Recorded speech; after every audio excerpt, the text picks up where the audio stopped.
Hey folks, welcome to the Auman Landscape YouTube channel. We're here at Auman HQ, and whenever you see the Ditch Witch 1500 hour review video, that's at our old shop. This is the new place. Hey Ken, I'll show you. Here's a trick on this with this situation. You're going to take your things and fold them in, and then hook into it, and then bring curl it back to you, then undo it, and it'll slap into place, and then lock it back down. You just cannot forget, you know, that it's not hooked up yet, and that's why we do the down pressure test, right? So yeah, go ahead and hook into it that way. So that's my nephew Cameron. He's we're doing some training here today. And we'll watch him nail the diesel tank too.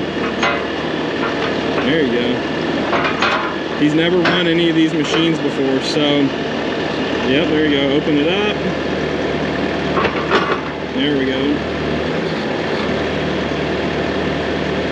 And now we always policy is to do the down pressure test, lift the machine off the ground, and then even do a dump shake where we pick it up and even do a dump shake, make sure it doesn't fall out. Hey Cam, back up a little bit so we don't hit this fuel cell.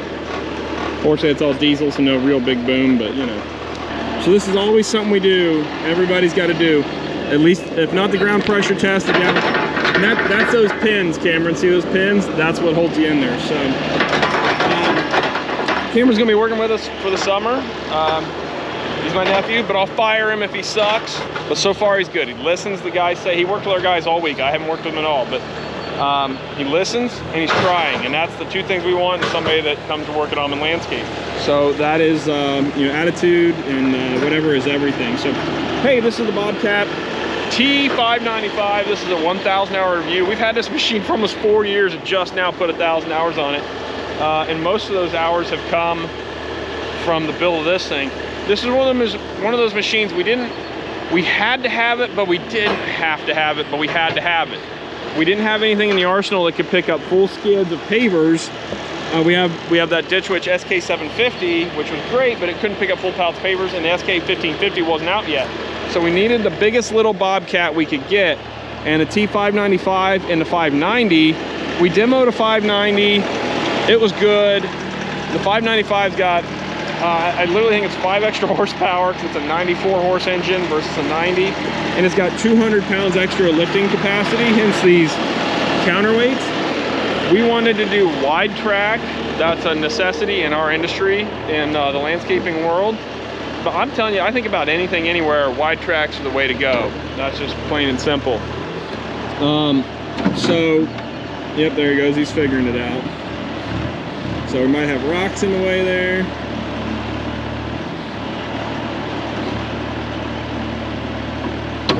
Let's see. You might have to re-hook up to it. It might have a rock or something in the way. And actually Cameron too. Well, you look, so you see how you're really far over into the bracket here? You might need to just reshift just a little bit because you're out of alignment with that one hole straight down. So yeah, you might try to balance there and then there, and get the different split just a little bit. So 595 again, standard flow hydraulics on this one. It is in closed cab.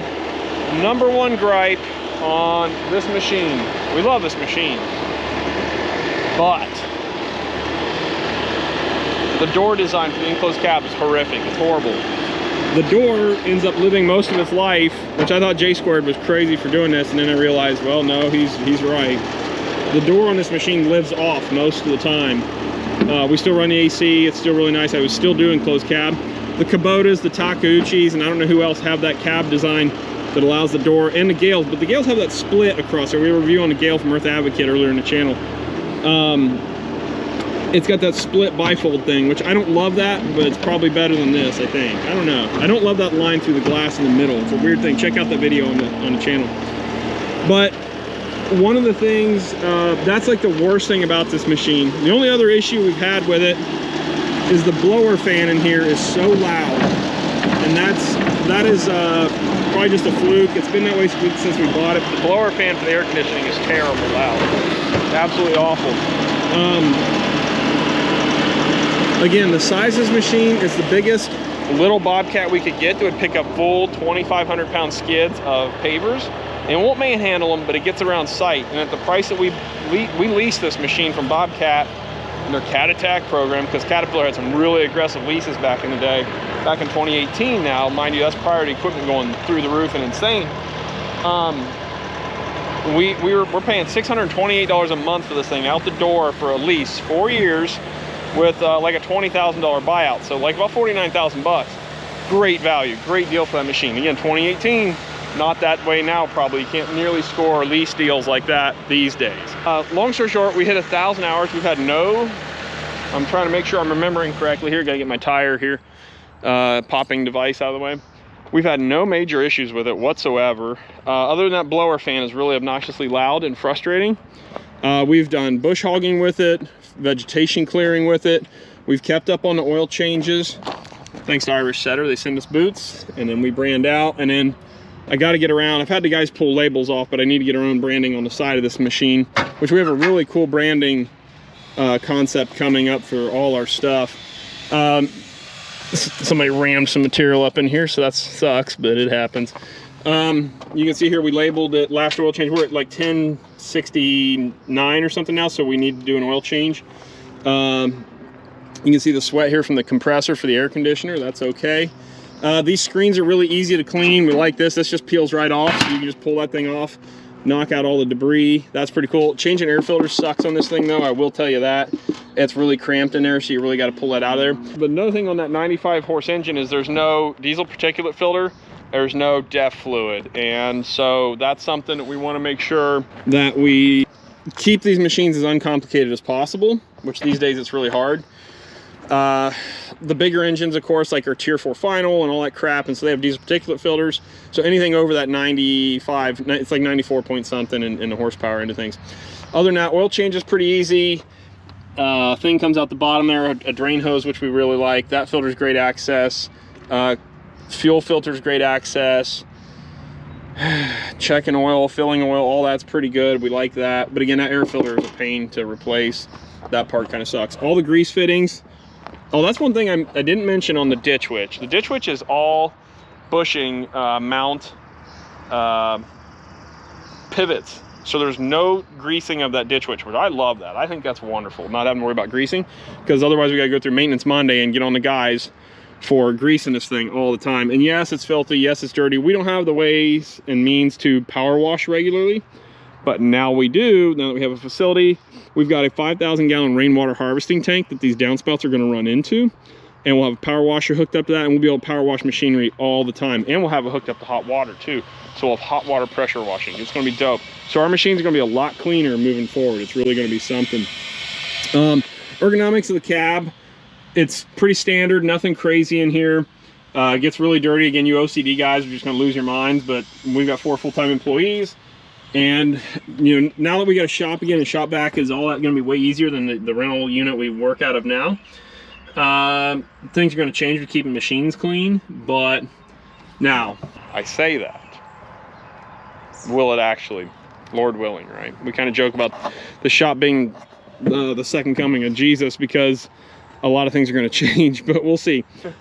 We went pilot control. Really love pilot controls. Totally the way to go. What do you think of those controls, Cam? Pilot controls, in my opinion, for these type of vehicles are definitely easier than it would be for a steering wheel or anything else. Okay, steering wheel, that's funny. Mainly because you can get more options for maneuverability and like... Well, you think you're some kind of authority over here or something? Yeah. Cameron's first time in a skid steer, right? Yep. So that's cool. So he was over here. We were obviously, as you saw, checking out, changing out buckets and stuff like that, just kind of getting the whole crash course of going through these things. So my only real gripe on the design of this thing is the door, because once this boom is up 2 inches, you cannot open that door. And I think it's a hazard, even though there's an emergency escape back there, which we'll talk to Cameron about. Lord forbid anything crazy were to happen. That's the only real gripe with this thing. And again, that blower motor, well, the key's not in it, but that blower motor is so loud, it's just terrible. We did get a lock kit for it 2 years ago. Right there you see. Never has been installed, and the lock kit locks up our back door, because that door got stolen off of our machine back in Cincinnati a couple years ago when we had it parked on a job site down there in Cincinnati.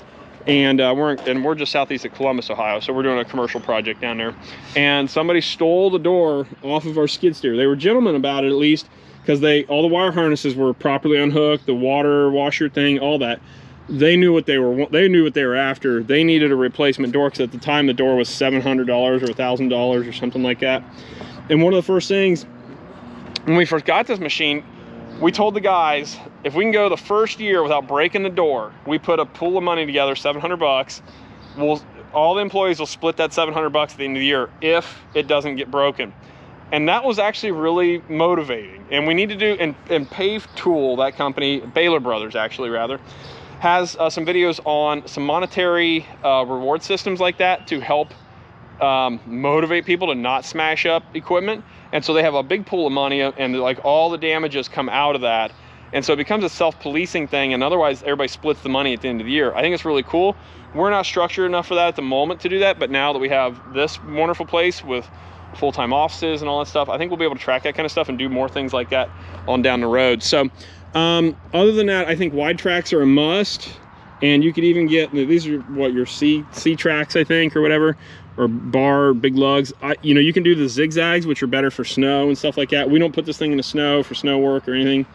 It's one of those things that really nowadays is going to be more of a dedicated shop yard loader. But it still goes out on job sites, and being as we will have a Ditch Witch SK1550 coming soon, that will take the necessity for this to be on sites, other than if we got to load out dump trucks to pick up pallets and move pallets around site and things like that. So that being said, that is the Bobcat 1,000-hour review. Again, 1,000 hour in 4 years, that's really not running it much. I mean, there's guys that put 3,000 on them in a year. I get it. This is one of the machines we just had to have it to lug pallets around job sites. That's the main reason we bought it. And just, again, help take our company to the next level 4 years ago. So we had a Bobcat 763, which couldn't pick up anything pallet-wise hardly, but that was our first leapfrog in there. You want to hear more about those kind of stories, check out our podcast, Kid Contractor Podcast, episode 100 through 103. It's kind of our whole startup story, Brittany and I, of me wrecking my first company before her and I were together, and then her and I getting together and getting married and running a company through there. So awesome. Cameron, thanks for your input, man. Of course. You're like professional. There we go. All right, folks. Like and subscribe, all that kind of stuff. We're going to do a lot of review videos coming up here. I've been meaning to do it for a long time, and just here we go. All right, folks, that's it. Thanks for joining us. We'll see you. When David Grohl there was talking about getting some old crappy instruments and, you know, just start a rock band, right? Or start a band or your pizza shop or whatever it is. Here, you know, version 1.0 of how to install pavers from the hardscapeacademy.com, which is a training platform we have that teaches people how to install pavers. It's geared at the new hardscape professional. If you're mowing grass now, or, you know, even in landscape construction now, and you want to learn paver construction, let's see here, www.thehardscapeacademy.com. But it's geared at teaching the startup how to install pavers or retaining walls, and a bunch of other courses we have coming out too. But that was that kind of thing of, like, we were getting a lot of questions on Instagram about how to install stuff, because that was just what I talked about on Instagram, and still do, about installation techniques and things we screwed up and all that stuff.